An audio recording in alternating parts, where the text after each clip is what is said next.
ನಮಸ್ಕಾರ ಸ್ನೇಹಿತರೆ, ಇದೀಗ ತಾನೇ ಬಂದಿರುವ ಮುಖ್ಯವಾದ ಮಾಹಿತಿಗಳು. ಕರ್ನಾಟಕದ ಬಜೆಟ್ಗೆ ದಿನಗಣನೆ ಪ್ರಾರಂಭ.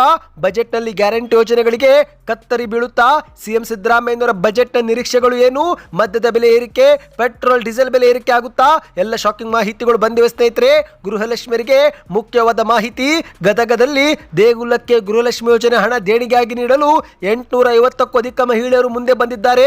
16 ಲಕ್ಷ ಹಣ ನೀಡಲು ಮುಂದಾಗಿದ್ದಾರೆ. ಇನ್ನು ಗೃಹಲಕ್ಷ್ಮಿಯರಿಗೆ ಮತ್ತೊಂದು ಕಂತು ಬಿಡುಗಡೆ. ಇನ್ನು ಮುಂದೆ ಇಂಥವರಿಗೆ ಹಣ ಜಮೆ ಆಗೋದಿಲ್ಲವಂತೆ. ಎಲ್ಲ ಮಾಹಿತಿ ನೋಡೋಣ. ಇನ್ನು ರಾಜ್ಯದಲ್ಲಿ ನಡೆಯುತ್ತಿರುವ ಸಿಎಂ ಕುರ್ಚಿ ಕಿತ್ತಾಟಕ್ಕೆ ಸದ್ಯಕ್ಕೆ ಬ್ರೇಕ್ ಬಿದ್ದಿದೆ. ಮುಖ್ಯಮಂತ್ರಿಯವರ ಕುರ್ಚಿ ಸದ್ಯಕ್ಕೆ ಸೇಫ್ ಆಗಿದೆ. ಯಾಕೆ, ಹೇಗೆ, ಎಲ್ಲ ಮಾಹಿತಿ ನೋಡೋಣ ಸ್ನೇಹಿತರೆ. ಇನ್ನು ರೈತರಿಗೆ ಮತ್ತೊಂದು ಗುಡ್ ನ್ಯೂಸ್ ಕೊಟ್ಟ ಸರ್ಕಾರ. ಒಣ ಭೂಮಿ ಹೊಂದಿರುವ ರೈತರಿಗೆ ಗಂಗಾ ಕಲ್ಯಾಣ ಯೋಜನೆಯಡಿಯಲ್ಲಿ ಉಚಿತವಾಗಿ ಬೋರ್ವೆಲ್ ಭಾಗ್ಯ. ಹೇಗೆ ಅರ್ಜಿ ಸಲ್ಲಿಕೆ ಮಾಡಬೇಕು, ಯಾರು ಅರ್ಹರು, ಈ ಎಲ್ಲ ಮಾಹಿತಿ ಡೀಟೇಲ್ ಆಗಿ ನೋಡೋಕ್ಕಿಂತ ಮೊದಲು ನೀವು ಸುದ್ದಿ ಸಮಯ ಯೂಟ್ಯೂಬ್ ಚಾನೆಲ್ಗೆ ಮೊದಲು ಬಾರಿ ಭೇಟಿ ಕೊಡುತ್ತಿದ್ರೆ ದಯವಿಟ್ಟು ಸಬ್ಸ್ಕ್ರೈಬ್ ಬಟನ್ ಕ್ಲಿಕ್ ಮಾಡಿ, ಪಕ್ಕದಲ್ಲಿ ಕಾಣಿಸೋ ಗಂಟೆ ಕೂಡ ಒತ್ತಿ. ಇದರಿಂದ ಕರ್ನಾಟಕದ ಮುಖ್ಯವಾದ ಸುದ್ದಿಗಳು ನಿಮಗೆ ಸಿಗುತ್ತವೆ. ವಿಡಿಯೋಗೆ ಲೈಕ್ ಮಾಡಿ ಮತ್ತು ದಯವಿಟ್ಟು ವಿಡಿಯೋ ಕೊನೆಯವರೆಗೂ ಪೂರ್ತಿಯಾಗಿ ನೋಡಿ. ಬನ್ನಿ ಸ್ನೇಹಿತರೆ, ಎಲ್ಲ ಮಾಹಿತಿಗಳನ್ನು ಡೀಟೇಲ್ ಆಗಿ ನೋಡೋಣ. ಇದೀಗ ಕರ್ನಾಟಕದ ಬಜೆಟ್ ಮಂಡನೆಗೆ ದಿನಗಣನೆ ಶುರುವಾಗಿದೆ. ಮಾರ್ಚ್ 6ರಂದು ಮುಖ್ಯಮಂತ್ರಿ ಸಿದ್ದರಾಮಯ್ಯನವರು ಬಜೆಟ್ ಮಂಡಿಸಲಿದ್ದಾರೆ. ಈ ಬಾರಿ ಬಜೆಟ್ನಲ್ಲಿ ಗ್ಯಾರಂಟಿ ಯೋಜನೆಗಳಿಗೆ ಬ್ರೇಕ್ ಬೀಳುತ್ತಾ ಎಂಬ ಒಂದು ಸುದ್ದಿಯೂ ಕೂಡ ಭಾರಿ ಸದ್ದು ಮಾಡಿದೆ. ಹೌದು, 2026-27ನೇ ಸಾಲಿನ ಬಜೆಟ್ ಅನ್ನು ಮುಖ್ಯಮಂತ್ರಿ ಸಿದ್ದರಾಮಯ್ಯನವರು ಮಂಡಿಸಲಿದ್ದು, ಇದು ಸಿದ್ದರಾಮಯ್ಯನವರ 17ನೆಯ ದಾಖಲೆ ಬಜೆಟ್ ಆಗಿರಲಿದೆ. ಹೀಗಾಗಿ ಈ ಬಾರಿಯ ಬಜೆಟ್ ಮೇಲೆ ಜನರು ಕೂಡ ಸಾಕಷ್ಟು ನಿರೀಕ್ಷೆ ಹಾಕಿಕೊಂಡಿದ್ದಾರೆ. ಹೌದು, ಪಂಚ ಗ್ಯಾರಂಟಿ ಯೋಜನೆಗಳು, ಆರ್ಥಿಕ ಹೊರೆ ನಿಭಾಯಿಸುವುದು, ಕೃಷಿ ಕ್ಷೇತ್ರ, ಶಿಕ್ಷಣ, ಆರೋಗ್ಯ, ಹೀಗೆ ಯಾವೆಲ್ಲ ಕ್ಷೇತ್ರಕ್ಕೆ ಏನೆಲ್ಲ ನೀಡಬಹುದು ಎಂಬ ಕುತೂಹಲ ಜನರ ಮನಸ್ಸಿನಲ್ಲಿ ಮೂಡಿದೆ ಸ್ನೇಹಿತರೆ. ಮುಖ್ಯಮಂತ್ರಿ ಸಿದ್ದರಾಮಯ್ಯನವರು ಇದೇ ಒಂದು ಮಾರ್ಚ್ 6ರಂದು ರಾಜ್ಯದ ಬಜೆಟ್ ಅನ್ನ ಮಂಡಿಸಲಿದ್ದಾರೆ. ಮಾಹಿತಿ ಪ್ರಕಾರ ಮಾರ್ಚ್ 6ರಿಂದ ಮಾರ್ಚ್ 27ರವರೆಗೆ ಅಂದರೆ ಒಟ್ಟು 14 ದಿನಗಳ ಕಾಲ ಈ ಒಂದು ಬಜೆಟ್ ಮಂಡನೆ ಅಧಿವೇಶನ ನಡೆಯಲಿದೆ ಸ್ನೇಹಿತರೆ. ಹಾಗಾದ್ರೆ ಈ ಬಾರಿಯ ಬಜೆಟ್ನಲ್ಲಿ ಏನೆಲ್ಲ ಘೋಷಣೆ ಆಗಬಹುದು ಎಂಬ ಕುರಿತಂತೆ ಒಂದು ಸುಳಿವು ಸಿಕ್ಕಿದೆ. ಮೊದಲಿಗೆ ಸ್ನೇಹಿತರೆ, ಪಂಚ ಗ್ಯಾರಂಟಿ ಯೋಜನೆಗಳಿಗೆ ಅನುದಾನವನ್ನ ಮತ್ತೊಮ್ಮೆ ಮೀಸಲಿಡಲಿದ್ದಾರೆ. ಗೃಹಲಕ್ಷ್ಮಿ, ಗೃಹಜ್ಯೋತಿ, ಶಕ್ತಿ ಯೋಜನೆ, ಅನ್ನಭಾಗ್ಯ ಮತ್ತು ಯುವ ನಿಧಿ ಯೋಜನೆಗೆ ಈ ಬಾರಿ ಹೆಚ್ಚಿನ ಅನುದಾನ ಮೀಸಲಿಡುವ ಸಾಧ್ಯತೆ ಇದೆ ಎಂದು ಹೇಳಲಾಗ್ತಾ ಇದೆ. ಇನ್ನು ಸಿದ್ದರಾಮಯ್ಯನವರು ಉತ್ತರ ಕನ್ನಡ ಜಿಲ್ಲೆಗೆ ಬಜೆಟ್ನಲ್ಲಿ ಒಂದು ಮಲ್ಟಿ ಸ್ಪೆಷಾಲಿಟಿ ಆಸ್ಪತ್ರೆ ನಿರ್ಮಿಸುವುದಾಗಿ ಈ ಒಂದು ಹಿಂದೆ ಘೋಷಣೆ ಮಾಡಿದ್ದು, ಈ ಬಾರಿ ಅದಕ್ಕೂ ಕೂಡ ಅನುದಾನವನ್ನ ಮೀಸಲಿಡಬಹುದು. ಮತ್ತು ಉತ್ತರ ಕನ್ನಡ ಜೊತೆಗೆ ಮತ್ತೆ ವಿಶೇಷವಾಗಿ 3 ಜಿಲ್ಲೆಗಳಿಗೆ ವಿಶೇಷ ಆಸ್ಪತ್ರೆಯೂ ಕೂಡ ಘೋಷಣೆ ಮಾಡಲಿದ್ದಾರಂತೆ. ಇನ್ನು ಬೆಂಗಳೂರಲ್ಲಿ ಗುಂಡಿ ರಸ್ತೆಗಳಿಗೆ ಮುಕ್ತಿ ನೀಡಲು ಸರ್ಕಾರ ಹೆಚ್ಚುವರಿಯಾಗಿ ಹಣವನ್ನು ನೀಡುವ ಒಂದು ಸಾಧ್ಯತೆ ಇದೆ. ವೈಟ್ ಟಾಪಿಂಗ್ ಆಗಿಯೂ ಕೂಡ ಅನುದಾನ ನೀಡುವ ಒಂದು ಸಾಧ್ಯತೆ ಇದೆ. ರಾಜ್ಯದ ರಾಜಧಾನಿ ಇನ್ನೊಂದು ಸಮಸ್ಯೆ ಆಗಿರುವ ಕಸ ವಿಲೇವಾರಿಗೂ ಕೂಡ 4 ದಿಕ್ಕುಗಳಲ್ಲಿ ಘನತ್ಯಾಜ್ಯ ವಿಲೇವಾರಿ ಘಟಕ ನಿರ್ಮಾಣಕ್ಕೂ ಕೂಡ ಸರ್ಕಾರ ಚಿಂತನೆ ಮಾಡ್ತಾ ಇದೆ. ಇನ್ನು ಅದೇ ರೀತಿ ಸ್ನೇಹಿತರೆ, ನೀರಾವರಿ ಯೋಜನೆಗಳಿಗೂ ಕೃಷಿ ಕ್ಷೇತ್ರಕ್ಕೂ ಕೂಡ ಹೆಚ್ಚುವರಿ ವಿಶೇಷ ಅನುದಾನ ಈ ಬಾರಿ ನಿರೀಕ್ಷೆ ಮಾಡಲಾಗಿದೆ.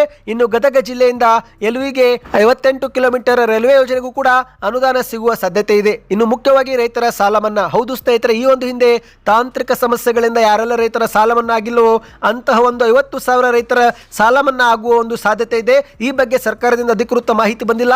ಆದರೆ ಮುಖ್ಯಮಂತ್ರಿ ಸಿದ್ದರಾಮಯ್ಯನವರಿಗೆ ಈ ಒಂದು ಹಿಂದೆ ಯಾರು ರೈತರು ಸಾಲ ಮನ್ನಾದಿಂದ ವಂಚಿತರಾಗಿದ್ದಾರೋ ಅಂತವರ ಸಾಲವನ್ನು ಮನ್ನಾ ಮಾಡಬೇಕು ಎಂಬ ಮನವಿ ಈಗಾಗಲೇ ಸಲ್ಲಿಕೆ ಮಾಡಲಾಗಿದೆ ಎಂದು ಹೇಳಲಾಗ್ತಾ ಇದೆ. ನೀವು ಕೂಡ ಬೆಳೆ ಸಾಲ ಮಾಡಿದ್ರೆ ಕಮೆಂಟ್ ನಲ್ಲಿ ಯಾವ ವರ್ಷದಲ್ಲಿ ಬೆಳೆ ಸಾಲ ಮಾಡಿದ್ರೆ ಎಂಬುದನ್ನ ಕಮೆಂಟ್ ಮಾಡಿ. ಇನ್ನು ಬಜೆಟ್ ನಲ್ಲಿ ಮಧ್ಯಪ್ರಿಯರಿಗೆ ಒಂದು ಶಾಕ್ ಸಿಗಲಿದೆ. ಹೌದು, ರಾಜ್ಯದ ಮಧ್ಯಪ್ರಿಯರಿಗೆ ಈ ಬಾರಿ ಬಜೆಟ್ ನಲ್ಲಿ ದೊಡ್ಡ ಶಾಕ್ ಕೊಡಲು ಸರ್ಕಾರ ಮುಂದಾಗಿದೆ. ಯಾಕಂದ್ರೆ ಗ್ಯಾರಂಟಿ ಯೋಜನೆಗಳ ಭಾರ ಹೊರಲು ಅಬಕಾರಿ ಸುಂಕವನ್ನು ಮತ್ತಷ್ಟು ಏರಿಸುವ ಸಾಧ್ಯತೆ ಈಗ ಬಹುತೇಕ ಖಚಿತವಾಗಿದೆ. ಹೌದು, ಮುಖ್ಯಮಂತ್ರಿ ಸಿದ್ದರಾಮಯ್ಯನವರು ಮಂಡಿಸಲಿರುವಂತಹ ಬಜೆಟ್ ನಲ್ಲಿ ಮದ್ಯದ ದರವನ್ನು 10% 12% ಹೆಚ್ಚಿಸಲು ಈಗ ಸರ್ಕಾರ ಮುಂದಾಗಿದೆ. ಈ ಕುರಿತಂತೆ ಅಬಕಾರಿ ಇಲಾಖೆಗೆ ಈಗಾಗಲೇ ಪ್ರಸ್ತಾವನೆಯೂ ಕೂಡ ಸಲ್ಲಿಕೆ ಮಾಡಲಾಗಿದೆ. ಹೌದು ಸ್ನೇಹಿತರೆ, ಹಾಗೆ ನೋಡಿದರೆ ಕಾಂಗ್ರೆಸ್ ಸರ್ಕಾರ ಅಧಿಕಾರಕ್ಕೆ ಬಂದಾಗಲಿಂದಲೂ ಕೂಡ ಸತತವಾಗಿ ಮದ್ಯದ ಬೆಲೆ ಏರಿಕೆ ಆಗುತ್ತಲೇ ಇದೆ. ಆದರೆ ಮತ್ತೊಂದೆಡೆಯಲ್ಲಿ ಸರ್ಕಾರ ನಿರೀಕ್ಷಿತ ಆದಾಯದ ಗುರಿ ಮುಟ್ಟಿಲ್ಲ. ಹಾಗಾಗಿ ಮತ್ತೊಮ್ಮೆ ಬೆಲೆ ಏರಿಕೆ ಮಾಡುವುದು ಅನಿವಾರ್ಯ ಎಂದು ಹೇಳಲಾಗ್ತಾ ಇದೆ. ಸ್ನೇಹಿತರೆ, ಈ ಬಾರಿಯ ಬಜೆಟ್ ನಲ್ಲಿ ನಿಮ್ಮ ನಿರೀಕ್ಷೆ ಏನು ಎಂಬುದನ್ನು ನೀವು ನಮಗೆ ಕಮೆಂಟ್ ಮಾಡಿ. ಬನ್ನಿದೀಗ ಎರಡನೇ ಮಾಹಿತಿಗೆ ಹೋಗೋಣ. ರಾಜ್ಯ ಸರ್ಕಾರ ಜಾರಿಗೆ ತಂದಿರುವ ಗೃಹಲಕ್ಷ್ಮಿ ಯೋಜನೆಯು ನಾಡಿನ ಲಕ್ಷಾಂತರ ಮಹಿಳೆಯರಿಗೆ ಆರ್ಥಿಕ ಶಕ್ತಿಯಾಗಿ ಪರಿಣಮಿಸಿದೆ. ಪ್ರತಿ ತಿಂಗಳು ಖಾತೆಗೆ ಜಮೆ ಆಗುವ ಈ ಒಂದು 2,000 ಹಣವನ್ನು ಮಹಿಳೆಯರು ತಮ್ಮ ಮನೆ ಖರ್ಚು, ಮಕ್ಕಳ ಶಿಕ್ಷಣ, ಸಣ್ಣ ಪುಟ್ಟ ಉಳಿತಾಯ ಹೀಗೆ ಬಳಸಿಕೊಳ್ಳುವುದು ನಾವೆಲ್ಲರೂ ನೋಡಿದ್ದೇವೆ. ಆದರೆ ಈಗ ಗದಗ ಜಿಲ್ಲೆಯ ಗ್ರಾಮವೊಂದರ ಮಹಿಳೆಯರು ತಮ್ಮ ಒಂದು ಗೃಹಲಕ್ಷ್ಮಿ ಯೋಜನೆ ಹಣವನ್ನು ಊರಿನ ಒಳಿತಿಗಾಗಿ ಮತ್ತು ಭಕ್ತಿ ಭಾವದಿಂದ ದೇವಾಲಯ ನಿರ್ಮಾಣಕ್ಕೆ ಮುಡಿಪಾಗಿಡುವ ಮೂಲಕ ಇಡೀ ರಾಜ್ಯಕ್ಕೆ ಮಾದರಿಯಾಗಿದ್ದಾರೆ. ಹೌದು ಸ್ನೇಹಿತರೆ, ಒಬ್ಬರು ಇಬ್ಬರು ಅಲ್ಲ, 850ಕ್ಕೂ ಹೆಚ್ಚು ಗೃಹಲಕ್ಷ್ಮಿ ಯೋಜನೆ ಫಲಾನುಭವಿಗಳು ಒಟ್ಟಾಗಿ ಸೇರಿ ಈ ಒಂದು ಹಣವನ್ನು ನೀಡಲು ಮುಂದಾಗಿದ್ದಾರೆ. ಗದಗ ಜಿಲ್ಲೆಯ ತಿಮ್ಮಾಪುರ ಗ್ರಾಮದ 850 ಗೃಹಲಕ್ಷ್ಮಿ ಯೋಜನೆಯ ಫಲಾನುಭವಿಗಳು ಒಟ್ಟಾಗಿ ಸೇರಿ ಹಣಕಾಸಿನ ಕೊರತೆಯಿಂದ ಅರ್ಧಕ್ಕೆ ನಿಂತಿದ್ದಂತ ಊರಿನ ಯಲ್ಲಮ್ಮ ದೇವಸ್ಥಾನದ ಕಾಮಗಾರಿಗೆ ಮರುಜೀವ ನೀಡಲು ಮುಂದಾಗಿದ್ದಾರೆ. ಮಹಿಳೆಯರ ಈ ಒಂದು ಒಗ್ಗಟ್ಟು ಮತ್ತು ಭಕ್ತಿಗೆ ಇಡೀ ಕರ್ನಾಟಕವೇ ಈಗ ಮಾದರಿಯಾಗಿದೆ. ಹೌದು, ತಿಮ್ಮಾಪುರ ಗ್ರಾಮದಲ್ಲಿ ಕಳೆದ 4 ವರ್ಷಗಳಿಂದ ಅಲ್ಲಿನ ಗ್ರಾಮ ದೇವತೆ ಯಲ್ಲಮ್ಮ ದೇವಸ್ಥಾನದ ನಿರ್ಮಾಣ ಕಾರ್ಯ ಮಾಡಲಾಗುತ್ತಿದೆ. ಈ ಒಂದು ಭವ್ಯವಾದ ಮಂದಿರ ನಿರ್ಮಾಣಕ್ಕಾಗಿ ಈಗಾಗಲೇ ಗ್ರಾಮಸ್ಥರೆಲ್ಲರೂ ಸೇರಿ ತಮ್ಮ ಕೈಲಾದ ಮಟ್ಟಿಗೆ ದೇಣಿಗೆ ಸಂಗ್ರಹಿಸಿ 50 ಲಕ್ಷ ರೂಪಾಯಿವರೆಗೆ ವೆಚ್ಚ ಮಾಡಿದ್ದಾರೆ. ಆದರೆ ದೇವಾಲಯದ ನಿರ್ಮಾಣ ಕಾರ್ಯ ಪೂರ್ಣಗೊಳ್ಳಲು ಇನ್ನೂ ಕೂಡ ಲಕ್ಷಾಂತರ ರೂಪಾಯಿ ಅಗತ್ಯವಿದೆ. ಹಾಗಾಗಿ ಹಣದ ತೀವ್ರದ ಕೊರತೆಯಿಂದಾಗಿ ಅನಿವಾರ್ಯವಾಗಿ ಕಾಮಗಾರಿಯನ್ನು ಅರ್ಧಕ್ಕೆ ನಿಲ್ಲಿಸಬೇಕಾದಂತ ಪರಿಸ್ಥಿತಿ ಅಲ್ಲಿನ ಗ್ರಾಮಸ್ಥರಿಗೆ ಎದುರಾಗಿತ್ತು. ಇದೀಗ ಅದೇ ಗ್ರಾಮದ ಗೃಹಲಕ್ಷ್ಮಿ ಯೋಜನೆ ಫಲಾನುಭವಿಗಳು ತಮಗೆ ಜಮೆ ಆಗುತ್ತಿರುವ ಹಣವನ್ನು ದೇಣಿಗೆಯಾಗಿ ಕೊಡಲು ಮುಂದೆ ಬಂದಿದ್ದಾರೆ. ಹೌದು, 850 ಗೃಹಲಕ್ಷ್ಮಿ ಯೋಜನೆ ಫಲಾನುಭವಿಗಳು ಈಗಾಗಲೇ ತಮಗೆ ಬರುವಂತಹ ಹಣವನ್ನು ಸಂಗ್ರಹಿಸಿ 2.5 ಲಕ್ಷ ರೂಪಾಯಿ ದೇವಾಲಯದ ಟ್ರಸ್ಟ್ಗೆ ದೇಣಿಗೆಯಾಗಿ ನೀಡಿದ್ದಾರೆ.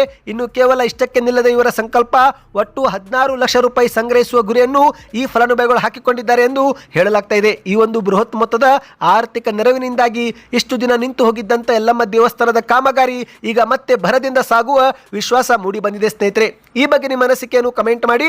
ಬನ್ನಿದೀಗ ಮತ್ತೊಂದು ಮಾಹಿತಿಗೆ ಹೋಗೋಣ. ಸ್ನೇಹಿತರೆ, ಗೃಹಲಕ್ಷ್ಮಿ ಯೋಜನೆ ಫಲಾನುಭವಿಗಳಿಗೆ ಇದುವರೆಗೆ 26 ಕಂತು ಜಮೆ ಮಾಡಲಾಗಿದೆ ಅಂತೆ. ನಿಮ್ಮ ಬ್ಯಾಂಕ್ ಖಾತೆಗೆ ಜನವರಿ ಫೆಬ್ರವರಿಯಲ್ಲಿ ಒಂದು ಬಾರಿ ಆದರೂ 2,000 ರೂಪಾಯಿ ಜಮಾ ಆಯ್ತಾ? ಈಗಲೇ ನೀವು ಕಮೆಂಟ್ ಮಾಡಿ. ಇನ್ನು ರಾಜ್ಯ ಸರ್ಕಾರ ಜಾರಿಗೆ ತಂದಿರುವ ಈ ಒಂದು ಗೃಹಲಕ್ಷ್ಮಿ ಯೋಜನೆ ಇತ್ತೀಚೆಗೆ ಭಾರಿ ವಿವಾದಕ್ಕೆ ಕಾರಣವಾಗಿದೆ. ಅದೇನೆಂದ್ರೆ ಮೃತಪಟ್ಟ ಮಹಿಳೆಯರಿಗೂ ಕೂಡ ಹಣ ಜಮೆ ಆಗ್ತಾ ಇದೆ ಅಂತೆ.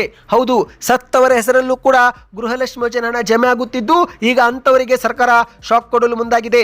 ಸದ್ಯದ ಪರಿಶೀಲನೆ ಪ್ರಕಾರ ರಾಜ್ಯದಲ್ಲಿ 79 ಕೋಟಿ ರೂಪಾಯಿ ಹಣ ಗೃಹಲಕ್ಷ್ಮಿ ಯೋಜನೆ ಹಣ ಮೃತಪಟ್ಟವರಿಗೆ ಜಮೆ ಆಗಿರುವುದು ತಿಳಿದು ಬಂದಿದ್ದು ಇದರಿಂದ ಸರ್ಕಾರಕ್ಕೆ ಆರ್ಥಿಕ ಹೊರೆಯೂ ಕೂಡ ಆಗಿದ್ದು ಇದೇ ಒಂದು ಹಿನ್ನೆಲೆಯಲ್ಲಿ ತಪ್ಪಾಗಿ ಜಮೆ ಆದಂತ ಹಣವನ್ನು ಮರಳಿ ಪಡೆಯುವ ಸರ್ಕಾರ ಕಾರ್ಯಕ್ರಮ ಈಗ ಒಂದು ಶುರು ಮಾಡಿದೆ. ಹೌದು ಗೆಳೆಯರೆ, ರಾಜ್ಯದ ಎಲ್ಲಾ ಜಿಲ್ಲೆಯ ಸಂಬಂಧಿತ ಬ್ಯಾಂಕ್ ಅಧಿಕಾರಿಗಳೊಂದಿಗೆ ಸಂವಹನ ನಡೆಸಿದಂತ ಮಹಿಳಾ ಮತ್ತು ಮಕ್ಕಳ ಇಲಾಖೆ ಅಧಿಕಾರಿಗಳು ಮೃತರ ಖಾತೆಗೆ ಜಮೆ ಆದಂತ ಮೊತ್ತವನ್ನು ವಾಪಸ್ ಪಡೆಯುವ ಪ್ರಕ್ರಿಯೆ ಆರಂಭಿಸಿ ಎಂದು ಸೂಚನೆ ಕೊಟ್ಟಿದ್ದಾರೆ. ಮತ್ತು ಈ ಬಗ್ಗೆ ಮಾಹಿತಿಯೂ ಕೂಡ ಸರ್ಕಾರ ಕೊಡ್ತಾ ಇದೆ. ಸ್ನೇಹಿತರೆ, ಹೌದು, ಮುಂದಿನ ದಿನಗಳಲ್ಲಿ ಮತ್ತೊಮ್ಮೆ ಇಂತಹ ತಪ್ಪು ಮರುಕಳಿಸದಂತೆ ದತ್ತಾಂಶ ಪರಿಶೀಲನೆ ಮತ್ತು ಫಲಾನುಭವಿಗಳ ಮಾಹಿತಿ ನವೀಕರಣಕ್ಕೆ ಈಗ ಆದ್ಯತೆ ನೀಡಲಾಗಿದೆ. ಹಾಗಾಗಿ ಗೃಹಲಕ್ಷ್ಮಿಯರಿಗೆ ಇದೊಂದು ಮುಖ್ಯವಾದ ಮಾಹಿತಿಯಾಗಿತ್ತು. ಬನ್ನಿದೀಗ ಮತ್ತೊಂದು ಮಾಹಿತಿಗೆ ಹೋಗೋಣ. ರಾಜಕೀಯದಲ್ಲಿ ನಡೆಯುತ್ತಿರುವ ಸಿಎಂ ಕುರ್ಚಿ ಕಿತ್ತಾಟಕ್ಕೆ ಸದ್ಯಕ್ಕೆ ಬ್ರೇಕ್ ಬಿದ್ದಿದೆ. ಹೌದು, ಕಾಂಗ್ರೆಸ್ನಲ್ಲಿ ಸಿಎಂ ಕುರ್ಚಿ ಕಾಳಗದ ಕಿಚ್ಚು ಈಗ ದೆಹಲಿವರೆಗೂ ಹಬ್ಬಿದ್ದು ಇತ್ತ ಡಿಕೆ ಶಿವಕುಮಾರ್ ಅವರು ದೆಹಲಿಯ ನಾಯಕರ ಮುಂದೆ ಸಿಎಂ ಬದಲಾವಣೆ ಮಾಡಬೇಕು ಎಂಬ ಪಟ್ಟನ್ನು ಹಿಡಿದಿದ್ದಾರಂತೆ. ಈ ಒಂದು ಹಿಂದೆ ನಿಮ್ಮ ಮುಂದೆನೆ ಮಾತುಕತೆ ನಡೆದಿತ್ತು, ಅದರಂತೆ ಈಗ ನೀವು ನಡೆದುಕೊಳ್ಳಬೇಕು ಎಂದು ಹೈಕಮಾಂಡ್ ನಾಯಕರ ಮೇಲೆ ಒತ್ತಡ ಹೇರಿದ್ದಾರೆ. ಹೌದು ಸ್ನೇಹಿತರೆ, ರಾಹುಲ್ ಗಾಂಧಿ ಮತ್ತು ಸೋನಿಯಾ ಗಾಂಧಿ ಅಂಗಳದಲ್ಲಿ ಕರ್ನಾಟಕದ ಸಿಎಂ ಕುರ್ಚಿಯ ಚೆಂಡು ಈಗ ಪುಟಿಯುತ್ತಿದೆ. ಸದ್ಯಕ್ಕಂತರೂ ಈಗ ಮುಖ್ಯಮಂತ್ರಿ ಸಿದ್ದರಾಮಯ್ಯನವರು ಸೇಫ್ ಎಂದೇ ಹೇಳಲಾಗ್ತಾ ಇದೆ. ಹೌದು, ರಾಜ್ಯದಲ್ಲಿನ ಸಿಎಂ ಕುರ್ಚಿ ಬದಲಾವಣೆ ವಿಚಾರಕ್ಕೆ ತಾತ್ಕಾಲಿಕವಾಗಿ ವಿರಾಮ ಬೀಳಲಿದೆ. ಯಾಕಂದ್ರೆ ಇದೇ ಮಾರ್ಚ್ 6ರಂದು ಮುಖ್ಯಮಂತ್ರಿ ಸಿದ್ದರಾಮಯ್ಯನವರು ಬಜೆಟ್ ಮಂಡಿಸಲಿದ್ದಾರೆ. ಹಾಗಾಗಿ ಬಜೆಟ್ ಸಮಯದಲ್ಲಿ ಈ ಒಂದು ಸಿಎಂ ಬದಲಾವಣೆ ಆಗುವುದು ಸಾಧ್ಯವಿಲ್ಲ. ಇನ್ನು ಅದೇ ರೀತಿ ಬಜೆಟ್ ಮುಗಿಯುತ್ತಿದ್ದಂತೆ ಮತ್ತೆ ಚುನಾವಣೆಗಳು ಕೂಡ ಶುರುವಾಗಲಿವೆ. ಹಾಗಾಗಿ ಸದ್ಯಕ್ಕಂತರೂ ಸಿಎಂ ಸಿದ್ದರಾಮಯ್ಯನವರು ಸೇಫ್ ಎಂದು ಹೇಳಲಾಗ್ತಾ ಇದೆ. ಹೌದು, ಈಗ ಡಿಕೆ ಶಿವಕುಮಾರ್ ಅವರು ಡಿನ್ನರ್ ಪಾರ್ಟಿ ಕೂಡ ಕರೆದಿದ್ದು ಆದರೆ ಇತ್ತ ಸಿದ್ದರಾಮಯ್ಯನವರಿಗೆ ಯಾವುದೇ ಟೆನ್ಷನ್ ಇಲ್ಲ. ಯಾಕಂದ್ರೆ ಸ್ನೇಹಿತರೆ, ಡಿಕೆ ಶಿವಕುಮಾರ್ ಅವರ ಟೀಮು ಅದೆಷ್ಟೇ ಬಾಂಬ್ ಸಿಡಿಸಿದ್ರು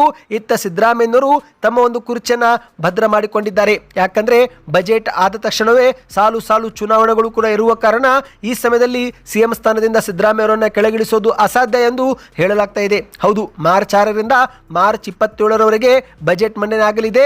ನಂತರ ಪಂಚರಾಜ್ಯ ಚುನಾವಣೆಗಳು ನಡೆಯಲಿದೆ. ಅದಾದ ಕೂಡಲೇ ಕರ್ನಾಟಕದಲ್ಲಿ ಸ್ಥಳೀಯ ಸಂಸ್ಥೆಯ ಚುನಾವಣೆಗಳು, ಗ್ರೇಟರ್ ಬೆಂಗಳೂರು ಚುನಾವಣೆಯೂ ಕೂಡ ನಡೆಯುವ ಸಾಧ್ಯತೆ ಇದ್ದು ಹೀಗಾಗಿ ಸಾಲು ಸಾಲು ಕಾರ್ಯಕ್ರಮ ಇರುವ ಕಾರಣ ಈ ಸಮಯದಲ್ಲಿ ಸಿದ್ದರಾಮಯ್ಯನವರು ಕೆಳಗಿಳಿಯುವುದು ಅಸಾಧ್ಯ ಎಂದು ಹೇಳಲಾಗ್ತಾ ಇದೆ. ಸ್ನೇಹಿತರೆ, ಬನ್ನಿ ಈಗ ಕೊನೆ ಮಾಹಿತಿಗೆ ಹೋಗೋಣ. ನೀವು ಕೂಡ ರೈತರಾಗಿದ್ದರೆ ಕಮೆಂಟ್ ನಲ್ಲಿ ರೈತ ಎಂದು ಕಮೆಂಟ್ ಮಾಡಿ. ಈಗ ರೈತರಿಗೆ ಸರ್ಕಾರದಿಂದ ಒಂದು ಸಿಹಿ ಸುದ್ದಿ. ಹೌದು ಸ್ನೇಹಿತರೆ, ಒಣ ಭೂಮಿ ಹೊಂದಿರುವ ರೈತರಿಗೆ ಗಂಗಾ ಕಲ್ಯಾಣ ಯೋಜನೆಯಡಿಯಲ್ಲಿ ಉಚಿತವಾಗಿ ಬೋರ್ವೆಲ್ ಭಾಗ್ಯ ಕಲ್ಪಿಸಿಕೊಡಲಾಗಿದೆ. ರಾಜ್ಯದ ಸಣ್ಣ ಮತ್ತು ಅತಿ ಸಣ್ಣ ರೈತರ ಆರ್ಥಿಕ ಸಬಲೀಕರಣ ಹಾಗೂ ಕೃಷಿ ಭೂಮಿಗೆ ನೀರಾವರಿ ಸೌಲಭ್ಯ ಒದಗಿಸುವ ನಿಟ್ಟಿನಲ್ಲಿ ಕರ್ನಾಟಕ ಸರ್ಕಾರ ಗಂಗಾ ಕಲ್ಯಾಣ 2026 ಅಡಿಯಲ್ಲಿ ಒಂದು ಮಹತ್ವದ ಹೆಜ್ಜೆ ಇಟ್ಟಿದೆ. ಮಳೆಯನ್ನೇ ನಂಬಿ ಕೃಷಿ ಮಾಡುತ್ತಿರುವ ಒಣಭೂಮಿ ರೈತರಿಗೆ ಈ ಒಂದು ಯೋಜನೆ ವರದಾನವಾಗಲಿದೆ. ಉಚಿತವಾಗಿ ಬೋರ್ವೆಲ್ ಕೊರೆಸಲು ಆರ್ಥಿಕ ನೆರವು ನೀಡಲಾಗ್ತಾ ಇದೆ. ಹೌದು ಸ್ನೇಹಿತರೆ, ಅರ್ಜಿದಾರರು ಕರ್ನಾಟಕದ ಖಾಯಂ ನಿವಾಸಿಯಾಗಿರಬೇಕು, ಸಣ್ಣ ಮತ್ತು ಅತಿ ಸಣ್ಣ ರೈತರಾಗಿರಬೇಕು. ಅರ್ಜಿದಾರರ ಹೆಸರಲ್ಲಿ ಕನಿಷ್ಠ 1 ಎಕರೆ ಅಥವಾ ಅದಕ್ಕಿಂತ ಹೆಚ್ಚಿನ ಕೃಷಿ ಭೂಮಿ ಇರಲೇಬೇಕು. ಅಭ್ಯರ್ಥಿಯ ವಯಸ್ಸು ಅಂದರೆ ಅರ್ಜಿ ಸಲ್ಲಿಕೆ ಮಾಡುವವರ ವಯಸ್ಸು 18ರಿಂದ 55 ವರ್ಷದ ಒಳಗಿರಬೇಕು. BPL ಪಡಿತರ ಚೀಟಿ ಹೊಂದಿರಬೇಕು ಎಂದು ಹೇಳಲಾಗ್ತಾ ಇದೆ ಸ್ನೇಹಿತರೆ. ಈ ಒಂದು ಯೋಜನೆಯಲ್ಲಿ ನಿಮಗೆ ಬೋರ್ವೆಲ್ ಘಟಕಕ್ಕೆ ಸರ್ಕಾರವೇ 3.5 ಲಕ್ಷದಿಂದ 3,75,000 ರೂಪಾಯಿಗೆ ಸಹಾಯಧನ ಕೊಡಲಿದೆ ಸ್ನೇಹಿತರೆ. ಗುಣಮಟ್ಟದ ಪಂಪ್ ಸೆಟ್ ಅಳವಡಿಕೆ ಮತ್ತು ವಿದ್ಯುತ್ ಸಂಪರ್ಕ ಕಲ್ಪಿಸುವ ವೆಚ್ಚಕ್ಕೂ ಕೂಡ ಈ ಒಂದು ಹಣ ನಿಮಗೆ ಸಹಾಯಕವಾಗಲಿದೆ. ಈ ಬಗ್ಗೆ ಇನ್ನಷ್ಟು ಮಾಹಿತಿ ಬೇಕಂದ್ರೆ ಕಮೆಂಟ್ ನಲ್ಲಿ ಗಂಗಾ ಕಲ್ಯಾಣ ಯೋಜನೆ ಎಂದು ಕಮೆಂಟ್ ಮಾಡಿ. ಈ ಬಗ್ಗೆ ಒಂದು ಸಪರೇಟ್ ವಿಡಿಯೋ ಮಾಡಿಕೊಂಡು ಬರುತ್ತೇವೆ ಸ್ನೇಹಿತರೆ. ಯಾಕಂದ್ರೆ ಮಾಹಿತಿ ದೊಡ್ಡದಿದೆ, ಹಾಗಾಗಿ ಒಂದು ಸಪರೇಟ್ ವಿಡಿಯೋ ಮಾಡುತ್ತೇವೆ. ಈ ಎಲ್ಲ ಮಾಹಿತಿ ಇಷ್ಟವಾಯ್ತಾ ನಿಮಗೆ? ಹಾಗಾದ್ರೆ ದಯವಿಟ್ಟು ಚಾನಲ್ಗೆ ನೀವು ಸಬ್ಸ್ಕ್ರೈಬ್ ಮಾಡ್ಕೊಳ್ಳಿ, ವಿಡಿಯೋಗೆ ಲೈಕ್ ಮಾಡಿ, ನಿಮ್ಮ ಅನಿಸಿಕೆಗಳನ್ನು ಕಮೆಂಟ್ ಮಾಡಿ.